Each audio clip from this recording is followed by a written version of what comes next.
సనాతన ధర్మం చాలా కాంప్లికేటెడ్. అది బైబుల్ వాళ్ళది. అది ఎవడైనా చదవచ్చు. మీరు చదవచ్చు, నేను చదవచ్చు. మీకు చదివిన మీకేం అర్థమైద్దో మీకు అర్థమైద్ది. నా చదివితే ఏమైద్ది. ఇంకో కొత్తగా అర్థమయ్యేయడం అంటూ ఏదీ లేదు. ఓకే. మీకేం అర్థమైద్దో నాకు అదే అర్థమైద్ది. నాకేం అర్థమైంది ఇంకొకరికి అదే అర్థమైద్ది. మీరు ఖురాన్ చదవండి. అది కూడా అందరికీ అర్థమయ్యేటువంటిదే. అంతేగాని అది ట్విస్టెడ్ లాంగ్వేజ్ కానీ ట్విస్టెడ్ నాలెడ్జ్ అనేటువంటిది లేదు. సనాతన ధర్మం అలాంటి కాదు.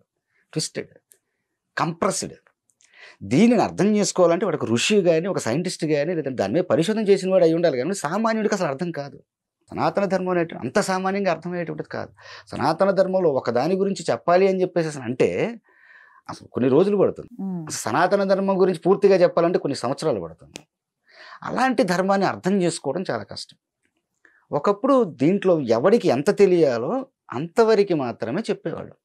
అలాగని చెప్పి అందరికి పొలవమని అందరికీ వేదాలు నేర్చేసుకోవాలని చెప్పేవాళ్ళు కాదు. ఎవరిని చదవనిచ్చేవాళ్ళు కూడా కాదు. అందులో కొన్ని సీక్రెట్స్ ఉన్నాయి. ఏమైనా చేయొచ్చు, అంతటి సైన్స్ ఉంది. అదే అందుకని ఎవడు ఏం చేయాలో అంతవరకే చెప్పేవాళ్ళు. ఇందులో ఏముందమ్మా, ఎంత తిప్పి తిప్పి కొడితే ఇంతలా బుక్ ఇది. మరి ఒక వేదం అని చెప్పేసి అంటే వాడి జీవితకాలం సరిపోయింది చదవటానికి. ఎక్కడ దాకా ఎందుకు ఒక్క శ్లోకం తెలుసుకోవాలని చెప్పేసి అంటేనే వాడి జీవితకాలం సరిపోయింది. మరి అట్లాంటి దాన్ని అర్థం చేసుకోవడం కష్టం.